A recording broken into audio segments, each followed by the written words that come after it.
Yo, yo, yo, yo, yo. So I've been wanting to make a video about this for a while. It's about the Disfiguring the Goddess catalog, and mainly about pretty much everything after 2013. I'm going to listen to the newest record, Karnival, in the background while I talk about this, because it's important. Just kidding. So, Karnival, where to begin, right? Karnival was a record that I wrote in 2015. And I've always been kind of like secretive about certain things with Disfiguring, but I remember in 2015 teasing out a record and then kind of going totally dark. And people in 2015, 2016, 2017 kind of like hinting back to that post, being like, where the heck's the album at, you know? So Karnival, essentially, I wrote it in Nevada, 2015, in Reno and in Minden, and I loved the process. It sounds great. I loved it. I loved the songs on it, but I couldn't finish the vocals. I couldn't like get into it. Couldn't get that final push. Now I'm not gonna get into, like, at least right now, more other I don't know what to say, like things, events, what's the right word, circumstances, you know, things in life that were also kind of happening at the same time or leading up to this.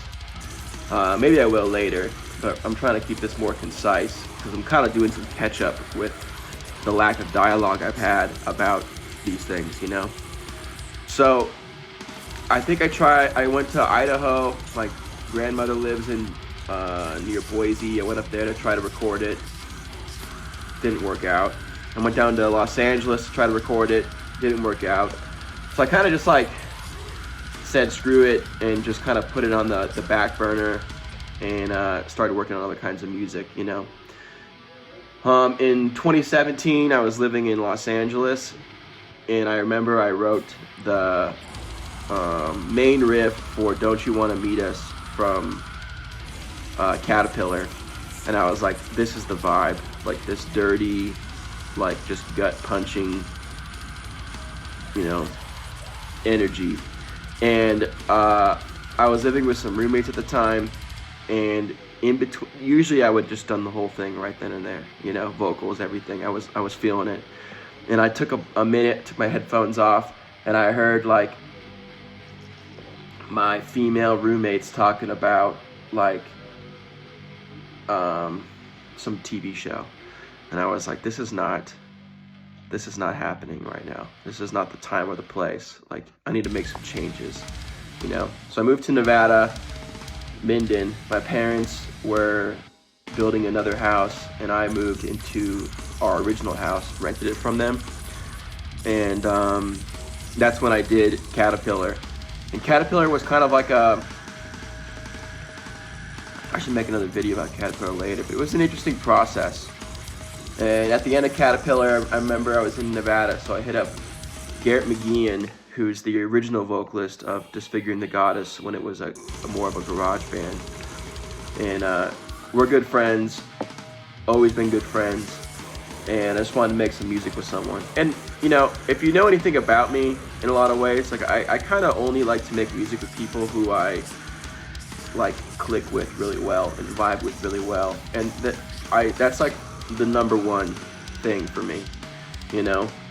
Sometimes I'll take chances working with people I don't really know very well, and that goes, you know, both ways in terms of results.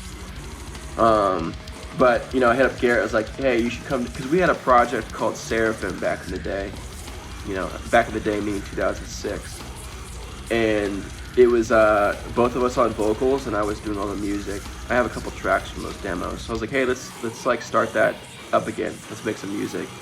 So he came down for like maybe over the course of a month, and I was still doing and finishing Caterpillar.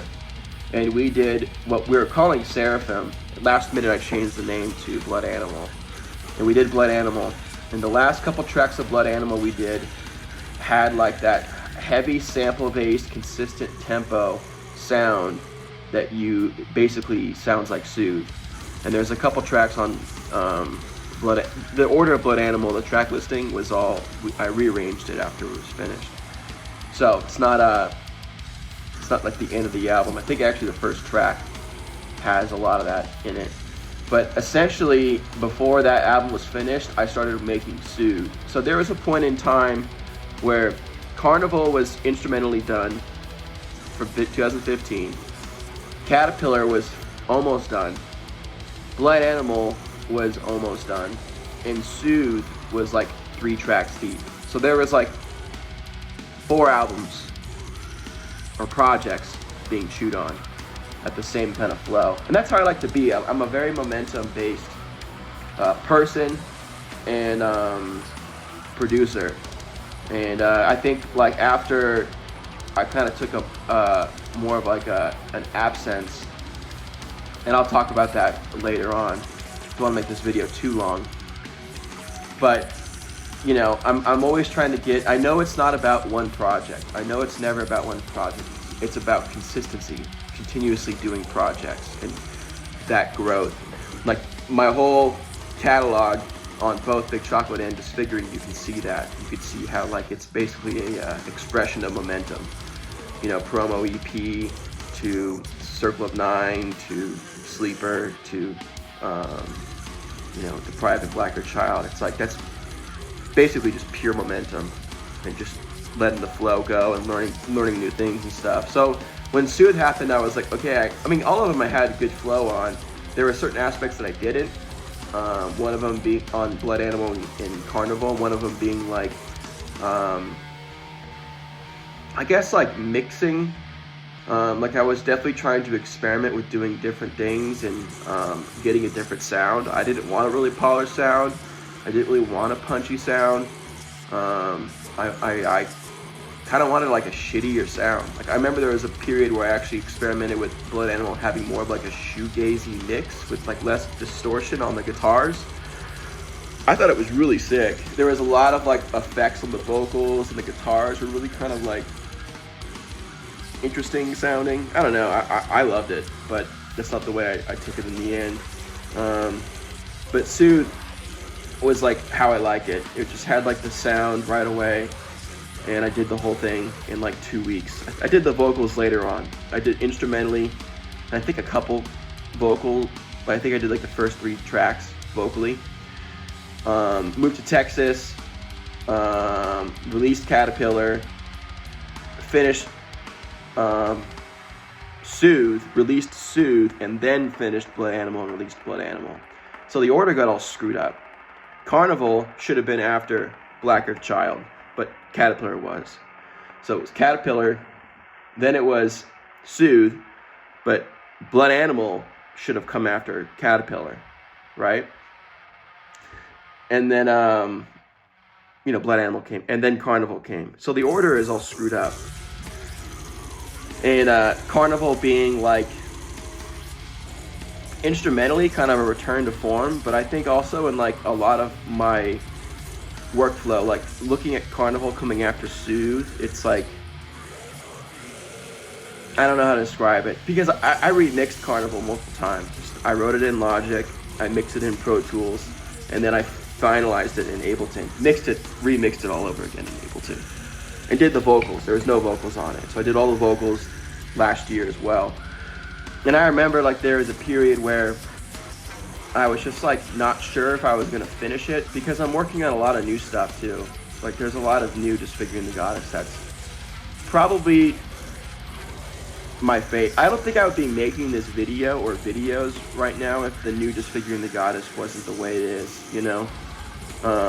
Like this new stuff, like the new stuff I'm gonna be coming out with this year with Disfiguring and Big Chocolate is kind of like me being like, okay, like you know, and there's so many things I could talk about with what's taken me to get to this point, because music is, I mean, you can make music every day and it could be trash, you know, and you can make music every day with purpose and strategy and a lot of flow and you know, you're using limitations, but you're also more creative than you ever been.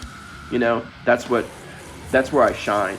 You know, and the music I'm releasing this year for both projects is going to have a ton of purpose and a ton of momentum behind it in terms of prior practice.